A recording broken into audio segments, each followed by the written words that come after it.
Indian Institute of Technology Kanpur येथे प्रकाशा येथील करण भिल याची एम.टेक साठी निवड।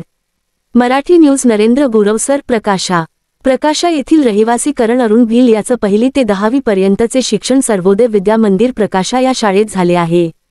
त्यानंतर त्याने लोणखेडा येथील कॉलेजमध्ये अभियांत्रिकी क्षेत्रातील मेकॅनिकल इंजिनिअरिंग ही पदवी घेतली। त्यानंतर गेटचा अभ्यास केला व 2025 मधील गेट एक्झाम पास झाला आणि कानपूर येथील प्रख्यात संस्थेमधील Indian Institute of technology IIT येथे त्याची एम.टेक निवड करण्यात आली आहे। करणची घरची परिस्थिती बिकट आहे। त्याला वडील नाहीत, मोलमजुरी करून आईने त्याच पुढील शिक्षण केले। गावातील एका गरीब कुटुंबातील मुलाने उंच भरारी घेतली म्हणून संस्थेचे संचालक अभिजित मोतीलाल पाटील यांनी सर्वोदय विद्यामंदिर प्रकाशा येथील विद्यालयातील शालेय विद्यार्थ्यांसमोर कौतुक केले व सन्माननीय केला।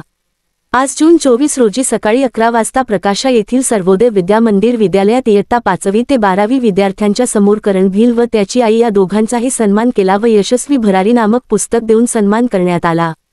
याप्रसंगी संस्थेचे संचालक हरी पाटील, दिलीप चौधरी, प्राचार्य शरद पाटील, उपमुख्याध्यापक DT चौधरी, पर्यवेक्षक भालचंद्र चौधरी, प्राथमिक मुख्याध्यापक मनोज पाटील आदींसह सर्व शिक्षक वृंद व कर्मचारी वर्ग उपस्थित होते।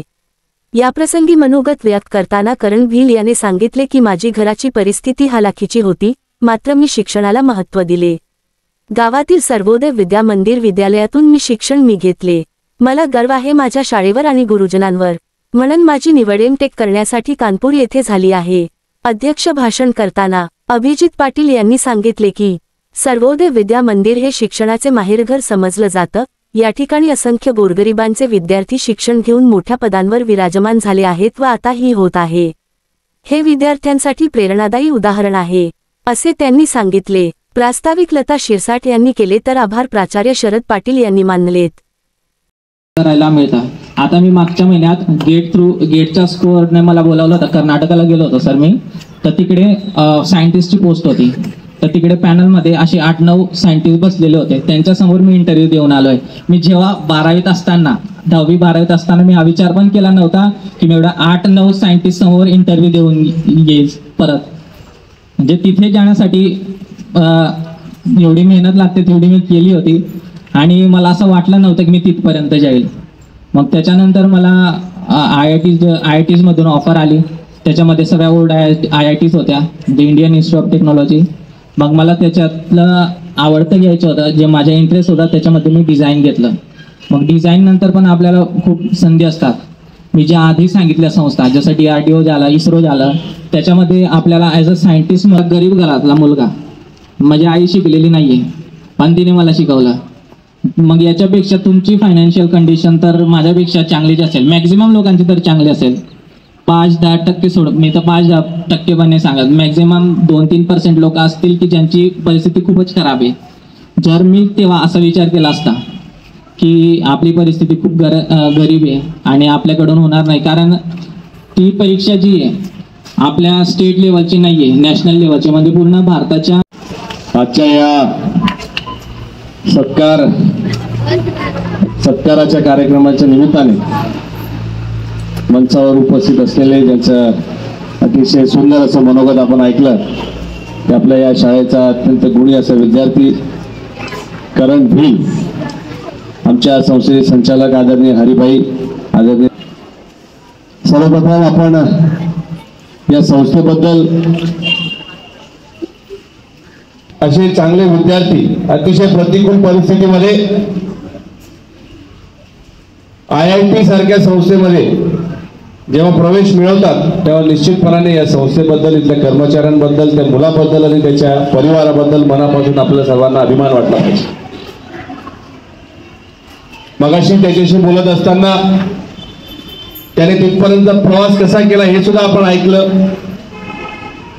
आणि ज्या IIT मध्ये प्रवेश घेण्यासाठी लोक लाखो रुपये खर्च करतात, पहिलीपासून ते 12वी पर्यंत पुण्यामध्ये, मुंबईमध्ये, इंदोरमध्ये क्लासेस घेतात। आई वडील प्रचंड प्रमाणामध्ये त्यांचा वेळ, त्यांचा पैसा खर्च करतात आणि तरी सुद्धा नंबर लागत नाही IIT मध्ये। परंतु आज आपला करण याने प्रतिकूल परिस्थितीमध्ये स्वतः अभ्यास करून, आजारपण आल्यानंतर खचून न जाता स्वतः मेहनत केली आणि IIT मध्ये प्रवेश मिळवला, ही निश्चितपणाने आपल्या सर्वांसाठी, या परिसरासाठी आणि या शाळेसाठी अतिशय अभिमानाची गोष्ट आहे. आणि जसं करणने सांगितलं त्याप्रमाणे इथं सगळे जे विद्यार्थी आहेत, आपण सगळ्यांनी याच्यातनं प्रेरणा घेतली पाहिजे. आणि या शाळेमध्ये आपले शिक्षक आपल्याला जे शिकवतात, आपले आई वडील शेतामध्ये जाऊन कष्ट करतायत, मेहनत करतायत, कारण की तुम्ही सगळेजण शिकले पाहिजेत. आणि म्हणून आपण सगळ्यांनी या सर्व गोष्टींची प्रेरणा घेतली पाहिजे. आपले आई वडील जे आपल्यासाठी रात्रंदिवस कष्ट मेहनत करतात, त्यांचं नाव भविष्यामध्ये कसं उंचावेल, या संस्थेचं नाव कसं वर जाईल, या परिसराचं, या समाजामध्ये जिथं आपण राहतो, या देशाचं नाव कसं वाढेल, याच्यासाठी आपण सगळेजणांनी सातत्याने प्रयत्न करावा. आपण सगळेजण करणकडून प्रेरणा घ्याल अशा प्रकारची अपेक्षा व्यक्त करतो. आपण सर्वांचं मी मनापासून आभार व्यक्त करतो. खास करून करणच्या आईचं देखील आपण सर्वांनी कौतुक केलं पाहिजे. अशिक्षित असताना देखील आपला मुलगा शिकला पाहिजे, त्याच्यामध्ये कॅपॅसिटी आहे हे त्यांनी ओळखलं आणि आईची प्रेरणा घेऊन हा मुलगा आज IIT मध्ये गेलेला आहे. निश्चितपणाने या तालुक्याचं, या शाळेचं, त्याच्या परिवाराचं नाव तो जगभरामध्ये भविष्यात उज्ज्वल करेल, याबद्दल माझ्या मनामध्ये कुठली शंका नाही. करणला त्याच्या भावी ई मराठी न्यूज हे चॅनल सत्य आणि प्रामाणिकतेवर आधारित सामाजिक, शैक्षणिक, आरोग्य, आध्यात्मिक, राजकारण व प्रवास विषयांवरील माहिती सादर करून सकारात्मक बदल घडवण्यास कटिबद्ध आहे. पुढील लिंकवर क्लिक करून आजच चॅनलला सबस्क्राईब करा.